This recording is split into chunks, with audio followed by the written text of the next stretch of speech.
Beautiful day po sa ating lahat. Welcome po sa part 3 ng ating 10-year-old Japanese bike restoration. So, yung part 1 po natin is nilinisan natin. Dinisassemble pala natin. And then, yung part 2 is yung pala yung paglilinis at pag-repaint. At ngayon naman sa part 3 is i-reassemble na natin siya. Kailangan natin ng ganito, tire installer po ito. Napakamura lang sa Shopee. Nagkakahalaga ito ng around 20 pesos. Kailangan din natin ng pump. Kailangan natin i-check yung rotation ng ating gulong. So, makikita nyo po kapag bibili po kayo ng gulong is meron pong nakalagay na arrow. Isusuot natin tong rim tape para hindi po mabutas yung ating interior. So, yung rim tape po natin is meron po siyang butas. So, dito po natin, indicator po ito na dito yung kanyang tire valve.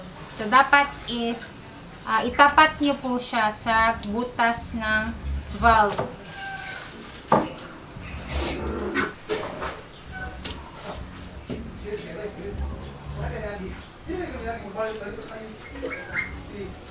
Tandaan nyo po na kapag naglalagay po kayo ng rim tape is nakatapat po talaga siya or nakasit po talaga siya eksakto sa nipples ng ating wheel. So, ayan. So, kailangan natin ng lakas ng ating mga partners dyan, no? Kasi hindi ko yan kaya. So, make sure po na maayos yung pagkakalagay. So, yan. Nalagay na po yung gulong. Kaya, yung susunod naman po is yung interior. So, sa paglalagay po ng interior, isuunahin nyo po yung kanyang valve.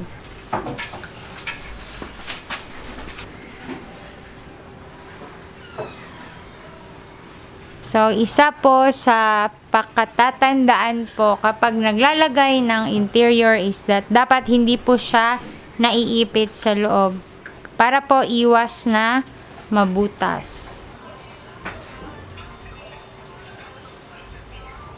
Ngayon is ibabahagi ko po sa inyo yung mga parts ng bike na binili namin para mapalitan yung luma. Ito po yung bottom bracket and yung kanyang remover. So, yung luma po is yung ganitong design. So, ito yung kanyang lumang bottom bracket. So, since mas madali po itong masira is pinalitan po namin ng ganitong disenyo.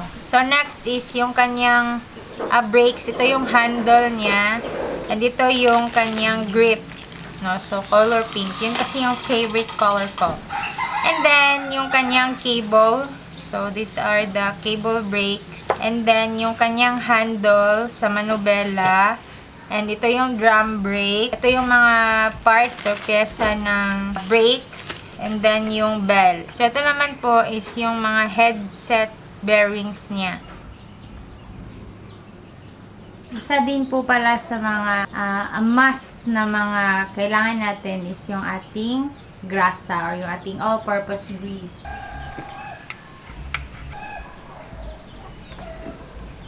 So, huwag niyo pong titipirin yung paglalagay ng grasa kasi yan po yung protection sa mga ganyang parts ng bike. So, kaysa kalawangin, grasa na lang yung siguraduhin yung ilagay. Kasi mas mura naman yan compared sa parts.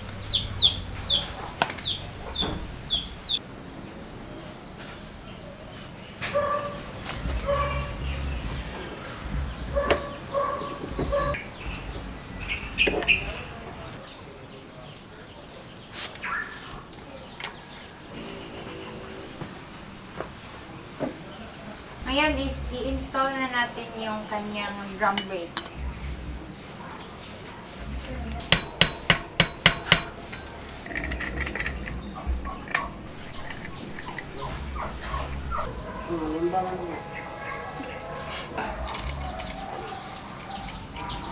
So, dumako naman tayo ngayon sa kanyang front wheel. Lalagyan rin natin ng grasa.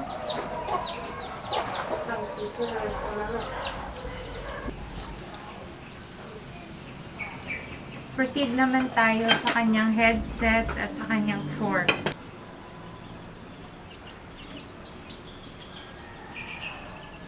So, yung grasa rin pala is nagsaserve na lubricator sa mga parts na nagmumove.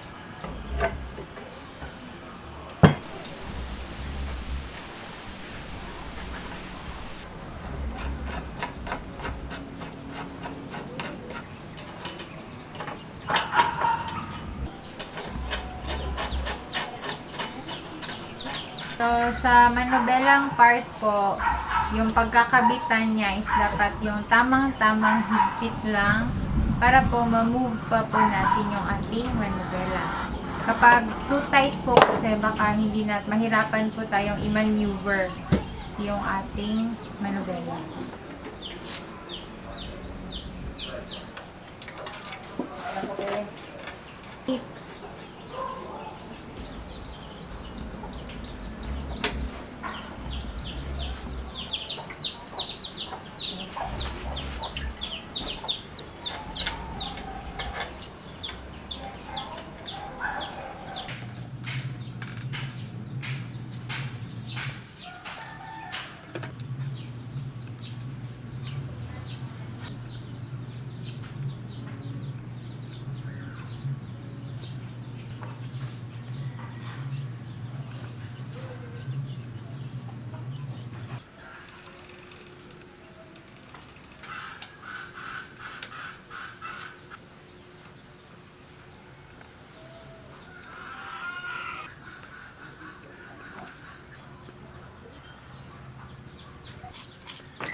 So, ito na po yung ating bike. Nabuo na po natin siyang muli.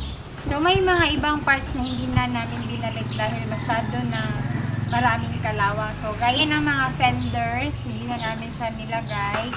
At yung carrier niya dito sa likod. So, hindi na rin namin nilagay. Dito po sa part na to, may makikita po kayong rubber. Yung bagong stand na nilagay namin is direkta naming ikinabit dito nang walang rubber. Kaya lang, natutumba yung bike, parang hindi niya kaya yung weight ng bike. So, nilagyan namin ng rubber para mag-aid doon sa problema. Kaya lang, hindi pa rin siya tumatayo, no? So, palagi pa rin natutumba, nag-i-slide. Binalik na lang namin yung luma or yung stock na stand niya.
So, nasubukan na po natin yung bike. Parang bago po talaga siya. No? So, kaysa naman itapon or ipamigay, is mapapakinabangan pa rin naman. Kaya, kung ako sa inyo, may lumang bike kayo, wag po kayong matakot na mag-explore at matuto kung paano ito i-restore. Sana po ay nakatulong ang video na ito sa inyo. And please don't forget to click like and subscribe. At don't forget po, safety first while biking. So, bye po!